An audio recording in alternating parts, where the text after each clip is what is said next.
The Mendon-Honeoye Falls-Lima Sentinel welcomes you to this edition of the Mayors and Supervisors Weekly Update, brought to you by...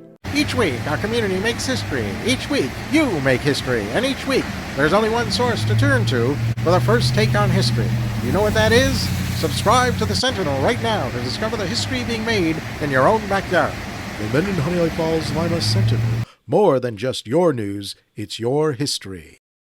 Hey, welcome everyone to this week's edition of the Mayors and Supervisors Update. I'm Chris Carosa, publisher of the Mendon-Honeoye Falls-Lima Sentinel, and each week we bring you the goings-on in the towns and villages that we cover. This week we'll be starting with Mike Falk in the town of Lima. Mike, what's Lima looking like this week?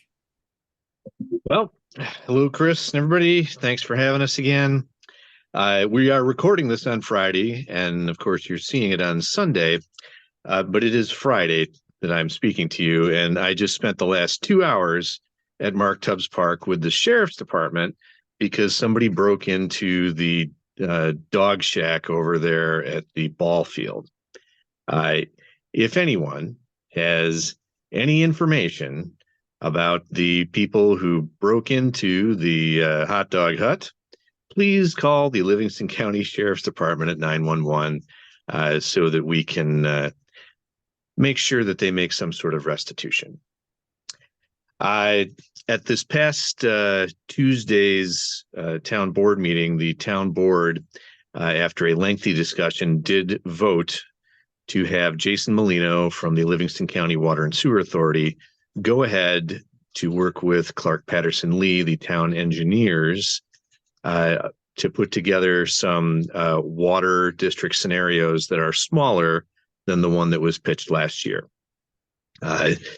They will hopefully have them then at the next town board meeting in March, and everyone should stay tuned. And lastly, we do have a program that is being pushed by Karen, our Lima Town historian. It is an oral history project. So we want to preserve some of the memories of Lima of days past. And if you have a story about Lima, we want it. The concept is record it on your phone and then email it over to historian@townoflima.org. If you have any questions, certainly call us here at the town hall, 582-1130, and we'd be happy to answer them, make some linkages, etc., and have the historian contact you. And that's all I've got, Chris. All right, thanks, Mike. Now it's over to Dan Harris, who is pinch hitting for Rick Milne, the mayor of Honeoye Falls. Dan, you are the deputy mayor, right? That is correct, and trustee. That is right. So what's happening in Honeoye Falls? Well, thanks for having us, and just a couple quick things. Just want to let you know of some things that are going on. We're working with our engineer on a couple projects that you'll see some action on, hopefully starting this summer, with the crosswalk next to the post office. There is some sidewalk layout in that area. We're hoping to improve the grading of that sidewalk to make it more passable for folks. So probably sometime this summer, you'll see some construction work, and we've been working with Hunt Engineers in the U.S. Post Office on that.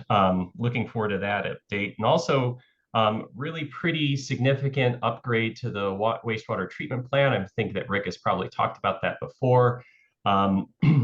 We have been awarded one of the grants that would be necessary towards that $9 million project. But we're waiting on the answer for another one. So the grant that we have right now is around $2 million. The project value is $9 million. There's a cost share component. So we can't use both grants. We're really waiting to see if we can get that $6 million that would come from the larger grant. And we should know about that pretty soon. So excited, hopefully, for that. And as you've seen around the state, adult use cannabis is a big topic. As licensing starts to roll out, we are actively talking about the zoning requirements that we want to see around that with our zoning board and with NICOM for guidance on that, and so that we can put some of that stuff into our zoning code. Also, lastly, just there has been some progress at the state level on passing a pro-housing community kind of grant or pact. And the idea with that is that the state would like to sponsor communities that help grow housing and solve the housing crisis that's really more acute in the downstate area. So we really knock it out of the park on metrics in Honeoye Falls, and I'm sure our neighbors in the surrounding communities do too. But there's quite a bit of discretionary funding in the next couple of years, up to the tune of at least $250 million that we want to be on the table for. And we'll need to be signing onto that pact pretty soon. So might see something in the news on that one at some point in the near future. So those are the major items I have. Thanks for having us again. All right, thanks, Dan. And now it's over to John Moffat in the town of Mendon. What's moving in Mendon? Well, I'm going to return to a little Q&A session that I did last year. And my overall question is from the taxpayer. I've seen a lot of taxpayers coming in to pay their taxes recently. Is now that I paid my taxes, where does it go? And I wanted to be able to address that today. If you are a homeowner in the town of Mendon, you paid your property taxes for your county and your town, if not in full, at least an installment by now. And approximately 29% of the amount that the town of Mendon raises in our budget comes from our taxpayers, comes out of your pocket. Also, about 12% of our revenue, of that 29% of revenue, comes from inside the village, and about 20% of it comes from outside the village. The reason there's a discrepancy there is because the village of Honeoye Falls provides some services to our town residents that the residents and the town outside the village do not receive. What do you get for that money? I'll go through a quick list here. Fire protection is one of the big ones. Ambulance, the Mendon Public Library, obviously roads and highway department functions, our Mendon Community Center, our Mendon Youth Center, various recreation activities, for instance, pickleball courts, tennis courts, the new spray park, soccer fields, softball fields. We also subsidize children who go to the summer recreation program at HFL, and our Honeoye Falls Mendon Museum, which is down in the Village Park, Harry Allen Park. The town of Mendon shares in all the expenses in that museum. And of course, our community band that performs 2 concerts a year for the town of Mendon. We also provide various activities for our senior citizens, along with our partners in the village. And of course, sidewalks. That's a big thing in 2024. I've spoken about it before, and we're talking about expanding sidewalks in the town of Mendon. There's more information on the sidewalk project on our website. Lastly, nothing to do with the town of Mendon. However, the Honeoye Falls-Lima Central School has a Hall of Fame. So if you know someone who is a graduate of either Honeoye Falls High School, Lima High School, or the Honeoye Falls-Lima School District, who it would be a worthy person to be inducted into the Hall of Fame. The cutoff date is in the 1st of May. You can go to the HFL website and download a packet and nominate somebody for the Hall of Fame.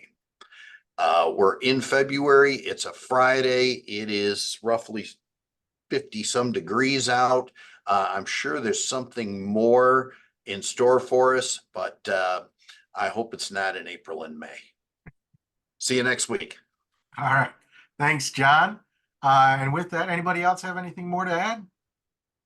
Seeing nothing, thanks for being here today. Thank you all for watching this. Remember, this airs every Sunday at 1 o'clock. Like our Facebook page or subscribe to our YouTube channel.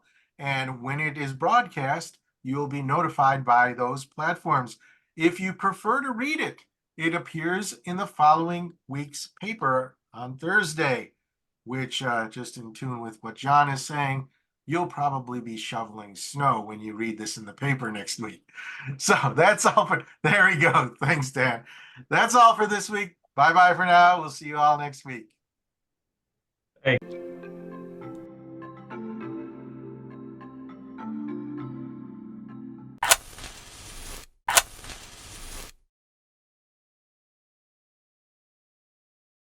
Imagine yourself communicating with a difference. Pan-Dimensional Solutions helps you do this. Whether live spectator events, taped broadcasts, or real-time audience-engaging programs, you can benefit immediately from the tools Pan-Dimensional Solutions will share with you. Do you want to make a difference? Contact us at pandimensional.com.